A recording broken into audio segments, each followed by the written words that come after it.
Magandang araw o magandang gabi. Mga ka-Inside the Story PH, samahan ninyo akong muli sa isa na namang kwento ng Korean Dark Series, Episode 2. Room 13, bumalik siya at hindi na siya nag-isa.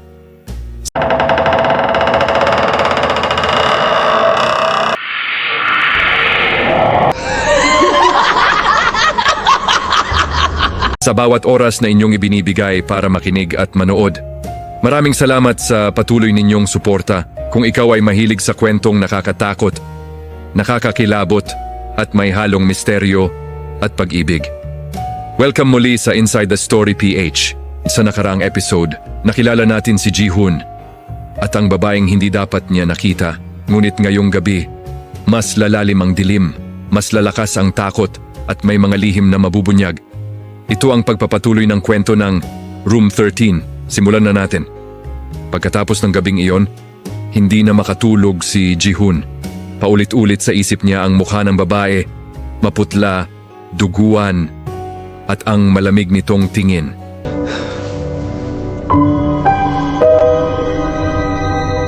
Pagkagising niya, napansin niyang may marka sa kanyang kamay, isang simbolo parang gasgas, nakahawig ng numerong 13. Bigla niyang naalala ang sinabi ng babae, hindi ka na makakaalis. Sinubukan niyang umalis sa apartment, pero paglabas niya ng building, bumalik siya sa hallway ng room 13, paulit-ulit. Kahit anong gawin niya, lagi siyang bumabalik sa pinto. Habang nanginginig, biglang bumukas ang pinto mag-isa sa loob. Nandoon ang babae, pero ngayon, hindi na siya nag-iisa.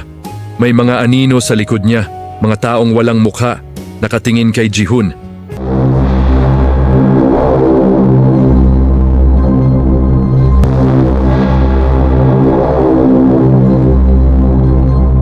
Silang lahat, katulad mo, bulong ng babae, pumasok. At hindi na nakalabas, biglang sumigaw si Ji-hoon at tinutok ang baril sa babae. Anong gusto mo sa akin? Ngumiti ang babae. Anong gusto mo sa akin? Ikaw. Ang susunod, sa loob ng kwartong ito, unti-unting lumalamig ang paligid at nagbabago ang bawat sulok. May madilim na likidong lumalabas sa mga siwang ng sahig, tila isang masamang babala. Sa bawat paglingon, lalong lumalalim ang takot na nanunuot sa aking buto. Ngunit sa lumang salamin, may aninong gumagalaw na hindi sumusunod sa aking bawat kilos. At sa huling sandali, napagtanto kong ang mga matang nakatingin ay hindi na sa akin. At sa loob nito, nakita niya ang sarili niya, pero patay na. Nanginginig siya. Hindi to totoo. Lumapit ang babae, dahan-dahan.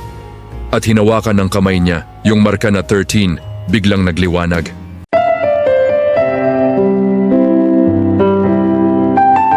Sumigaw si Ji-hoon sa sakit.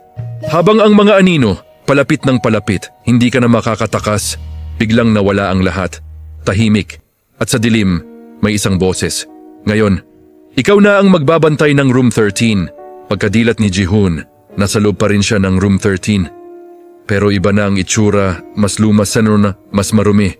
Parang dekada ng walang tao. At sa dingding, may mga gasgas na sulat. Tumakas ka, huli na ang lahat.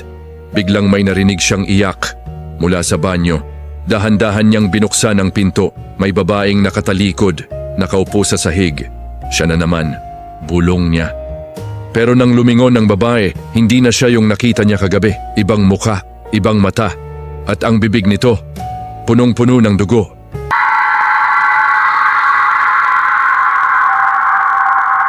Napaatras si Ji-hoon at nagpaputok ng baril. Pero walang epekto. Tumayo ang babae at naglakad papalapit. Hindi normal ang galaw.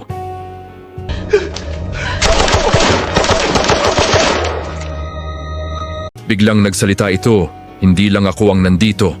Biglang nagdilim ang buong kwarto at may mga anino na naman.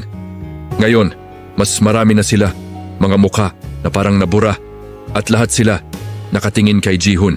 Sa gitna ng mga anino, lumitaw ulit ang unang babae, si Ara. Ngunit ngayon, hindi na siya galit, malungkot na ang mukha niya.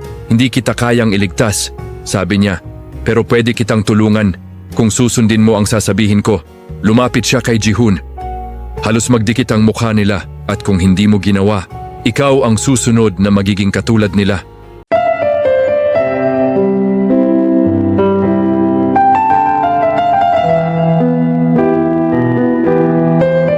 Biglang may kumatok sa pinto.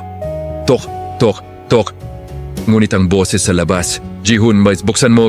Ako to boses ng isang taong matagal nang patay. At yan nagtatapos ang ating kwento ngayong gabi. Maraming salamat mga ka-Inside the Story PH sa pagsama sa isa na namang kwento ng Korean Dark Series Episode 2. Room 13 bumalik siya at hindi na siya nag-isa. Huwag mong kalimutang mag-subscribe at pindutin ang notification bell para hindi mo ma-miss ang susunod na kabanata. Dahil sa susunod, may bubuksang pinto. May babalik mula sa nakaraan at may isang desisyon na maaaring ikamatay ni Ji-hoon. Ito ang Inside the Story PH nagsasabing, mag-ingat sa dilim dahil hindi mo alam kung sino o ano ang nakatingin sa iyo. Maraming salamat ay magandang gabi. Hanggang sa muli at ingat kayo palagi.